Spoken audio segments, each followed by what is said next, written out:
kita ketemu lagi di dalam kuliah jaringan telekomunikasi dari jurusan Teknik Elektro UPH. Di dalam klip yang singkat ini kita akan mencoba memikirkan bagaimana sebenarnya sistem telekomunikasi itu bisa mengenali error dan bahkan mengoreksinya. Ya. Penjelasan yang kita coba lakukan di sini berusaha tidak sangat matematis, tetapi secara intuitif menjelaskan bagaimana berfungsinya sistem error coding itu, channel coding istilahnya, dan penurunan matematisnya atau perhitungannya nanti siswa-siswi bisa lihat di textbook maupun lecture notes. Nah, kita lihat misalnya kode berikut ini ya, yang biasanya digunakan untuk melakukan channel coding. Nah, kita lihat ada bagian informasi ini yang berisi 4 bit. Kalau 4 bit berarti ada 16 kemungkinan yang bisa dikirimkan oleh pengirim. Lalu tapi 4 bit informasi ini ditambahkan 4 bit tambahan yang redundant, yang sifatnya bukan informasi, tetapi ditambahkan dengan cara tertentu, mengikuti aturan matematik tertentu, sehingga terjadi kumpulan code word istilahnya yang berjumlah 8 bit. Ya. Jadi dari 4 bit sinyal informasi dibuat menjadi 8 bit sinyal informasi, dan 8 bit sinyal informasi ini sebenarnya punya kemungkinan 2⁻8, ya, yaitu 256 kemungkinan.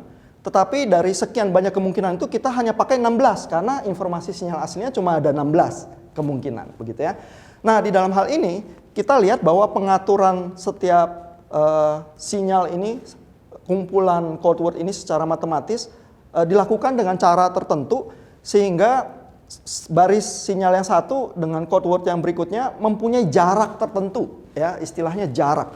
Nah, jarak ini adalah berapa banyak bit yang berbeda. Misalnya di baris yang pertama ini semuanya 0, lalu di baris yang kedua ini ada 1 4 buah begitu ya. Sehingga jarak antara baris pertama dan baris kedua ini ditulis di sini 4 begitu ya. Lalu di baris yang ketiga kita lihat ada 3 buah 1, sehingga perbedaannya dari baris yang pertama ada 3 sinyal yang berbeda. Dan kita bisa pilih ya baris yang manapun dari code word kita. Misalnya kita pilih ini baris ke 1, 2, 3, 4, 5, baris kelima ini ada satunya ada 3 kali.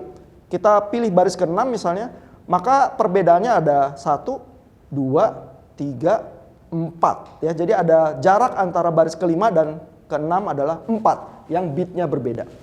Nah, dengan mengatur sedemikian rupa sehingga jarak terkecil kita lihat di sini yang disebut dengan width berbeda-beda, tetapi jarak terkecil dari semua kode kita yang kita gunakan adalah 3. Ada yang berjarak 4, ada yang berjarak 3, ada yang berjarak 7, tapi jarak terkecilnya 3 ya. Apa artinya? Kalau perbedaan terkecilnya 3, maka kalau dari baris informasi ini ada 1 bit yang berubah, begitu dikirim 1 bit ternyata error, kena noise begitu ya. Kita tahu bahwa jarak antara setiap kode itu paling kecil 3. Begitu jarak itu berubah jadi 2 misalnya, maka kita tahu bahwa itu sudah terjadi kesalahan di dalam sistem kita, begitu ya. Jadi dengan mengatur sedemikian rupa code word kita secara visual, misalnya kalau kita ilustrasikan di dalam ruangan kode semacam ini ya, maka kita bisa lihat banyak kemungkinan kode yang bisa kita pakai karena tadi ada 8 bit kode yang berarti ada 256 kemungkinan. Kita hanya pakai 16. Jadi yang di silang ini misalnya adalah kode yang kita pakai. Sisanya adalah kode yang kemungkinan yang tidak kita pakai. Nah, kita lihat kalau titik ini ternyata berubah menjadi titik ini di dalam transmisi, dan kita tahu bahwa titik yang ini sebenarnya kita tidak pakai, maka perubahan bit itu akan dimengerti oleh receiver bahwa itu error sudah terjadi. Nah, begitu receiver itu tahu bahwa ini ada yang error, maka receiver punya beberapa kemungkinan. Dia bisa meminta transmitter untuk kirim lagi, ini ada yang error nih, kirim lagi dong informasinya. Atau dia bisa berusaha melakukan koreksi. Nah, buku Garcia kita ini menunjukkan ada susunan code yang seperti ini, yang kurang baik karena jarak antara setiap titik yang dipakai itu dekat-dekat, sempit. Tapi ada susunan code yang seperti ini yang lebih baik ya, sehingga jarak dari setiap code yang dipakai, yang silang ini lebih jauh, punya lebih renggang satu sama lain. Akibatnya ini, kalau misalnya code yang ini yang dipakai ini berubah, misalnya ke titik ini terjadi error, lalu si gadget bisa menghitung, oh dari titik ini yang diterima ternyata ke sini lebih dekat dibandingkan dengan ke titik ini dan dibandingkan dengan ke titik ini.